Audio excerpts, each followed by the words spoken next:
ঘড়িতে সকাল 8:45 বাজে। সকাল সকাল উঠলাম, এই তো বারান্দাতে চলে আসলাম। প্রচুর পরিমাণে কুয়াশা পড়েছে, রাস্তাঘাট কিছুই দেখা যাচ্ছে না। সামনের কিছু গাছ দেখা যাচ্ছে, দূরের কিছুই দেখা যাচ্ছে না।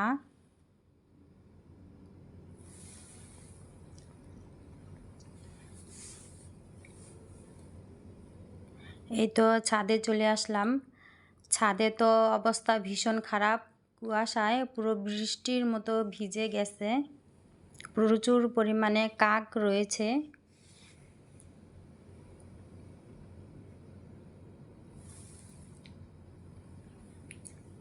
চতুর্দিকে ঘন অন্ধকারের মতো দেখা যাচ্ছে।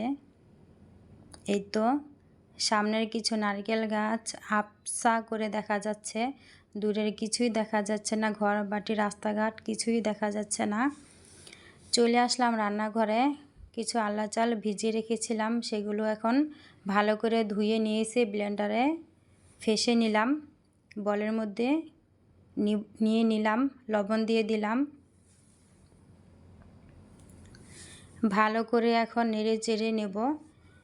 ভিডিওটি কেমন হয়েছে কমেন্টের মাধ্যমে জানাবেন। প্রথম খোলাটি বানিয়ে আমার ছেলেকে খেতে দিয়ে দিলাম গরুর গোশত দিয়ে। সে স্কুলে চলে যাবে, তাকে স্কুলে বিদায় দিয়ে তারপর আবারও রান্নাঘরে চলে আসলাম পিঠা বানানোর জন্য। পিঠাগুলো খুব সুন্দর করে বানিয়েছি। দেখুন প্রত্যেকটা পিঠাই খুব সুন্দর করে ফুলে উঠেছে, দেখতে খুব সুন্দর লাগছে। এই তো পিঠাগুলো খুব সুন্দর করে তুলতুলে নরম এবং সফট হয়েছে। এই শীতে গরম গরম পিঠা খেতে মজাই লাগে। এই তো সবগুলো পিঠা আমার বানানো হয়ে গেছে। চিতই পিঠা গরুর গোশত দিয়ে খাবো।